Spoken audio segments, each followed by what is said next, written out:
Welcome to Lost Girl Therapy. So let's answer this question. In a hypothetical scenario, if there is somebody who is unfaithful, but they have a very neutral relationship with unfaithfulness, they don't actually have any shame around it to begin with, can they experience shame as a result of cheating on their partner and basically like bearing witness to the pain that they have caused? My short answer is no. Now, remember that I conceptualize shame very differently than most therapists. I do not believe that we can produce it on our own. I believe it has to be handed to you. That being said, the longer answer is more complex. So, part one to this longer answer is they can certainly receive shame from their partner based on their actions. And shame can be verbal. It can also be very attuned to simply just like body movement. So how their partner looks at them. Do they look at them incredulously? Do they look at them with heartbreak? That can elicit a sensation of shame because you're receiving feedback from somebody. And even if it is nonverbal, you can experience shame.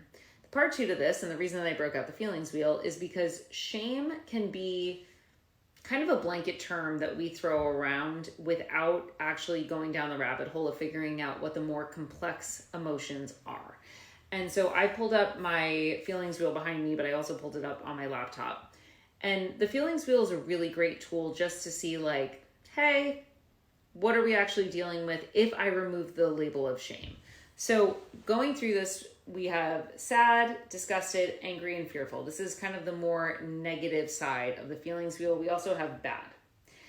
If I remove disgusted and bad from this scenario, because in this hypothetical situation, this person does not have a negative relationship with infidelity, I'm looking at sad, angry, and then fearful. Let's start with sad. They can experience sadness as a result of seeing their partner hurt. And at the if I follow hurt, I'm blocking it, but this says embarrassed. And also this feelings wheel has ashamed down here. For the purposes of this, I ignore it. But embarrassed or disappointed or empty or even remorseful, all of these down here could be really good options for an emotion that we might experience as a result of witnessing our partner in pain as a result of our actions. If I go to the top of the feelings wheel over here and I go up to fearful, one of the ones that stands out to me would be feeling frightened, feeling nervous, feeling exposed. All of those are very normal emotions if you're in a highly intense situation where vulnerability is at play. If I even went down to angry, so say this person has a reaction and they're feeling actually very frustrated by their partner's response, or they feel numb, or they feel disrespected or indignant, if I combo all of these together, so if I take, let's see, resentful, frightened and nervous over here, and then I go down to sad, and if I just use sad as a blanket or embarrassed, and I take all of these and I put them together, we have too many emotions for the body to process at once, and so we end up in this space of saying, I don't know what this feeling is, I think this is shame.